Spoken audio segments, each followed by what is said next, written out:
नमस्कार मेरे प्यारे दोस्तों। पहले तो मैं आपसे सॉरी बोलना चाहूँगी कि मैं इतने दिनों तक आपसे मिलने क्यों नहीं आई, मैंने आप लोगों से बात क्यों नहीं करी। रीज़न थोड़ा पर्सनल है और शायद आप में से कुछ लोगों को पता भी होगा कि मेरे फादर इन लॉ एक्सपायर हो गए थे। It was a tough face of my life और आज मैं आप सबके सामने शायद सोशली इस बात को शेयर करने के लिए नहीं आती, but there were few reasons जिस वजह से मुझे ये वीडियो बनाना मुझे ठीक लगा। पहला रीज़न ये था कि जब मेरे फादर इन लॉ की डेथ हुई थी तो उन 13 डेज में ये मैंने अपने आप से प्रॉमिस किया था कि जो मेरी चैनल की अब फर्स्ट वीडियो होगी वो मेरे पापा पे ही होगी, क्योंकि आज से लगभग 2-3 साल पहले जब मेरे पापा को ये पता चला था कि मेरा चैनल है और मैं इस तरीके से उस पर वीडियोस बनाती हूँ, तो मैंने कभी एक्सपेक्ट नहीं किया था कि मेरे पापा मुझे इसके लिए सपोर्ट करेंगे। और जब उन्होंने मुझे बुला के इस चीज़ के लिए सपोर्ट किया और मुझे समझा, तो मैंने ये सोचा था उस टाइम कि मैं पापा को थैंक्स बोलने के लिए एक वीडियो बनाऊंगी, but due to some reason तो मैंने वो नहीं किया। तो ये ट्रिब्यूट है मेरे पापा के लिए, जो जानती हूँ अब वो नहीं है, बट आज भी मुझे फील होता है कि मेरे पापा हम सबके साथ आसपास हैं और वो हमें देख रहे हैं। जो सेकंड रीज़न है जिस वजह से मैंने ये वीडियो बनाई है वो ये है कि मेरे फादर इन लॉ अपने ऊपर एक मूवी बनाने के लिए अपने फ्रेंड्स के साथ यहाँ से नैनीताल पूरी यूनिट को लेके गए थे। उनका ये ड्रीम था कि वो अपनी फैमिली पे अपने ऊपर एक पूरी मूवी बनाएं और बागवान नाम उन्होंने सोचा था उसके लिए, जो अनफॉर्चुनेटली पूरा नहीं हो सका। तो being his child, it's my duty, foremost duty to fulfill his last dream. Although I know I'm not capable, I can't do what he has planned, not to that level. उसका आधा % भी मैं वो चीज़ नहीं कर सकती, बट जो कुछ मैं कर सकती हूँ ये मेरी रिस्पॉन्सिबिलिटी बनती है हर एक बच्चे की तरह। जैसे हर कोई बच्चा अपने पेरेंट्स की जो रिस्पॉन्सिबिलिटी बनती है पूरा करता है, तो मेरी भी ये रिस्पॉन्सिबिलिटी बनती है, मैं जो कुछ भी कर सकती हूँ अब उनके जाने के बाद वो मैं ज़रूर से करूँ। तो सेकंड रीज़न ये है। और थर्ड, मेरे पापा जाते जाते भी बहुत कुछ सिखा गए। शायद ये जो चैनल है, it's my heart, my soul. तो ये मेरा फ़र्ज़ बनता है कि जो मैंने पिछले कुछ दिनों में सीखा अपने पापा से उनके जाने के बाद, वो सब मैं आप सबसे ज़रूर से शेयर करूं। थोड़ा सा पहले मैं पापा के बारे में बताना चाहूँगी कि पापा ने फर्श से अर्श तक का सफ़र तय किया और वो भी खुद अपने दम पर, अपनी मेहनत से। क्योंकि मैं उन्हें जब हमारी शादी हुई उससे पहले से जानती हूँ, जब मैं कहीं 7-8 साल की थी जब से मैं जानती हूँ। और जब उनके पास कुछ भी नहीं था, उन्होंने अपनी मेहनत से वो सब कुछ पाया। उनके खुद के फादर नहीं थे, इसीलिए वो बहुत जल्दी मैच्योर हो गए थे और अब बहुत इंडिपेंडेंट हो गए थे बहुत जल्दी, छोटी सी एज में ही। और उनको समझ में आ गया था कि वो मैं ही हूँ जो अपनी लाइफ को, अपनी कंडीशन को चेंज कर सकता हूँ। उन्होंने अपने रिलेटिव्स में से, अपने फ्रेंड्स जो जानकार थे, उनसे पैसे भी मांगे थे अपनी पढ़ाई पूरी करने के लिए, बट किसी ने भी हेल्प नहीं करी थी और ये कह दिया था कि तुम पढ़कर क्या करोगे, अब अपनी फैमिली को संभालो। तो उन्होंने जैसे तैसे अरेंज करके ट्यूशन्स लिए, स्कूल नहीं जा पाए, 10th तक ही उन्होंने पढ़ाई करी। फिर जो काम था वो सीखा, बहुत तरीके के काम करे, बहुत बुरे दिन भी देखे। ऐसा दिन भी देखा जब कुछ भी नहीं था, और फिर उनकी मेहनत के कारण भगवान ने उन्हें ऐसा दिन भी दिखाया कि ऐसी कोई चीज़ नहीं थी जो उनके पास नहीं थी। और जो मैंने अपने पापा से सबसे ज़्यादा जो चीज़ मैंने उनमें देखी, टू गिव।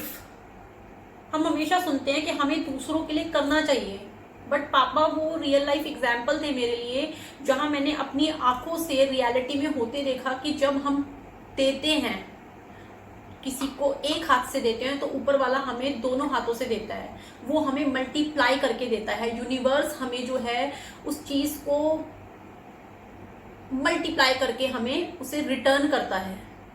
और भगवान हमेशा से ये कहते हैं, जैसे मैंने पहले भी अपनी एक वीडियो में आपसे शेयर किया था कि लोग दूसरों की हेल्प करते हैं, दूसरों के लिए, गरीबों के लिए, नीडीज के लिए कुछ करते हैं, भगवान कहते हैं कि ये मेरा फाइनेंसर है, तो उनको भगवान कभी किसी चीज की कभी रहने नहीं देते।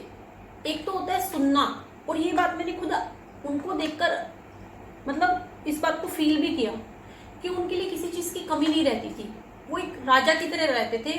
पता नहीं पापा की वजह से कितने लोगों का घर चलता था।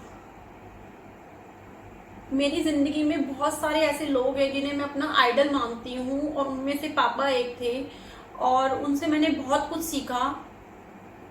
रिग्रेट फील करती हूँ कि आज कि मैंने उनके जीते जी उनसे ये बात नहीं बोली कि इस चीज़ के लिए भी मुझे उनको थैंक्स बोलना था, एक वीडियो बनानी थी, बट बनाई नहीं। आज अगर वो होते तो उनको बहुत खुशी होती। बट यही मेरा पहला लेसन है लाइफ का, जो मैं आपसे शेयर करना चाहती हूँ अपने पापा के जाने के बाद, कि जिससे भी जो भी कहना है ना यार कह दो, सॉरी बोलनी है बोल दो, कॉल करना चाहते हो बट कर नहीं रहे हो कर दो। अपनों से कोई ग्रजेस हैं या फ्रेंड से कोई ग्रजेस हैं, जिस किसी से भी हैं उसे सॉर्ट आउट कर लो।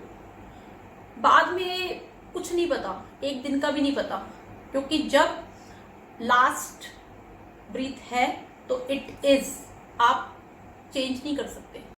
दूसरी चीज़ जो पापा के जाने के बाद मैंने लाइफ में सीखी और जो एक्सपीरियंस किया, कि लाइफ बहुत ज़्यादा अनसर्टेन है,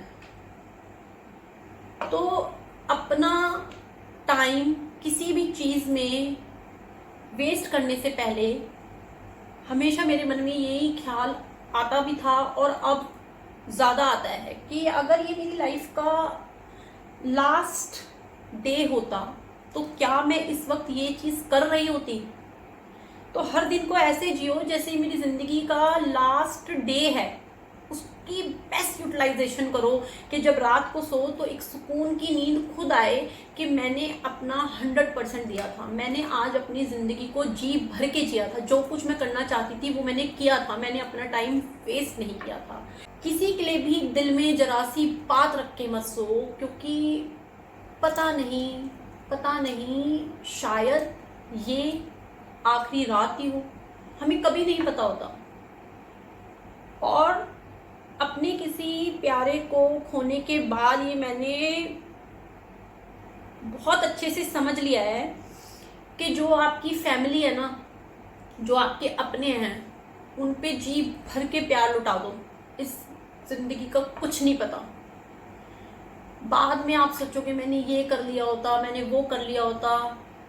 तो जो टाइम है, जितना टाइम है, जितना पॉसिबल है आपके लिए, एक्चुअली अपनी फैमिली को टाइम दीजिए। नेक्स्ट चीज़ जो मैंने लर्न करी वो ये कि थोड़ा सा नेगेटिव होना भी ज़रूरी है लाइफ में। नेगेटिव होने का मतलब वे में कह रही हूँ मैं कि लाइक थोड़ा सा नेगेटिव हो जाइए कि क्या पता कल मैं रहूँ या ना रहूँ। तो प्लान बी बना के चलिए, अपनी फैमिली को अपनी सारे कामों के बारे में बताइए। अगर आपकी फैमिली, एग्जाम्पल से समझने की कोशिश करते हैं कि अगर आपकी फैमिली फाइनेंशियली आपके ऊपर डिपेंडेंट है तो लेट देम नो कि अगर कल को मैं नहीं रहती या मैं नहीं रहता तो आपको कैसे करना है, क्या करना है, हाउ, क्योंकि उनको बाद में वो कंडीशन फेस ना करनी पाए जिस चीज़ से हम सभी डरते हैं। मेरे ख्याल से आप मेरी बात समझ गए।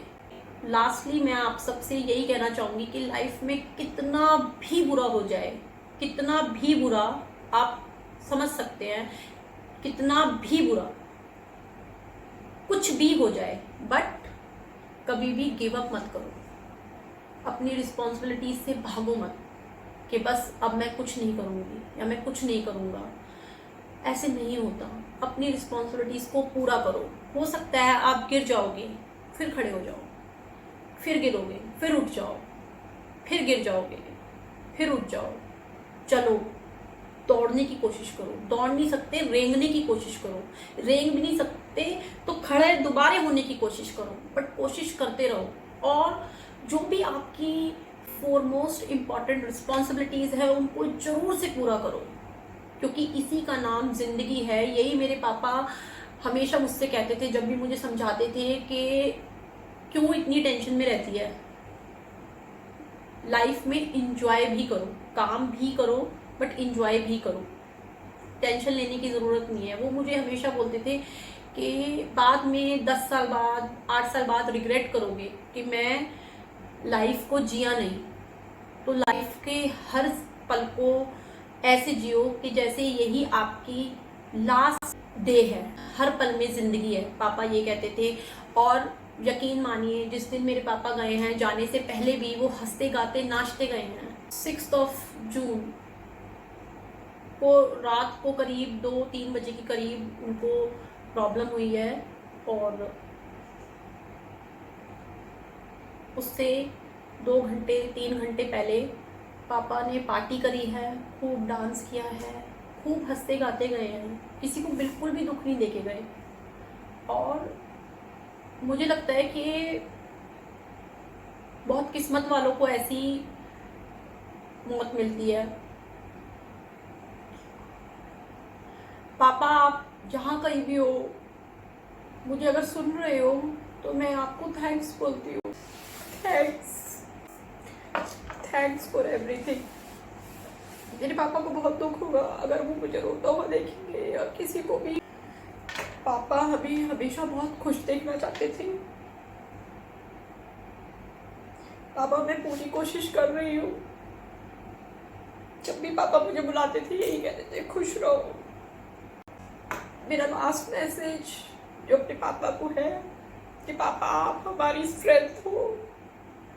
पापा, आप हम सब के लिए पिलर ऑफ स्ट्रेंथ हो। हम सब आपसे ही हैं, हम आपके बच्चे हैं। और जो भी आपके थॉट्स थे, आपकी टीचिंग्स थी, आपकी गाइडेंस थी, हम सब उसको हमेशा फॉलो करेंगे। और अपने बच्चों को जैसा आप हमेशा सोचते थे खूब पढ़ाएंगे और खूब अच्छे से रखेंगे।